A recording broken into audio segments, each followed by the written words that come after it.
Hello guys, कैसे हैं आप लोग। आई होप बहुत अच्छे होंगे। मैं भी बहुत अच्छी हूँ।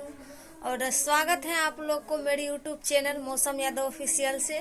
और आप लोग को आज मैं हार्दिक शुभकामनाएं करती हूँ मुहर्रम के शुभ अवसर पर। तो चलिए, आज मेरा प्रो म्यूजिक भोजपुरी चैनल से मुहर्रम का सॉन्ग रिलीज हुआ है, ताजिया का सॉन्ग। तो आप लोग जो नहीं सुने हैं सर्च कर लीजिए प्रो म्यूजिक भोजपुरी चैनल और मेरा गाना सुने और अपना प्यार आशीर्वाद बढ़ाते रहे। तो चलिए थोड़ा सुना देते हैं आप लोग को।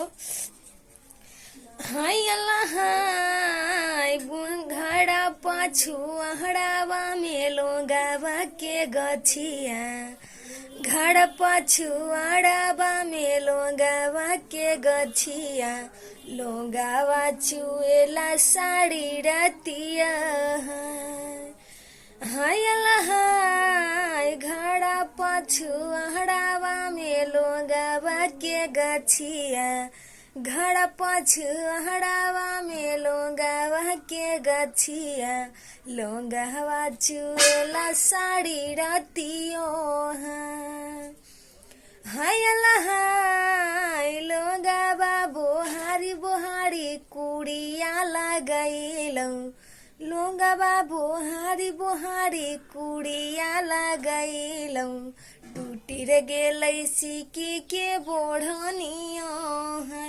हाय अल्लाह हाय लोगावा बोहारी बोहारी कुड़िया लगैलो, टूटी गेलै सिक्की के बोढ़निया। तो मेरे प्यारे दोस्तों, ये मेरा गाना प्रो म्यूजिक भोजपुरी चैनल से रिलीज हुआ है।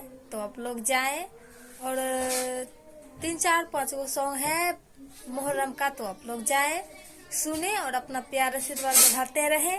और प्लीज ज्यादा से ज्यादा शेयर कीजिएगा और एक लाइक कमेंट सब्सक्राइब जरूर कर दीजिएगा। धन्यवाद।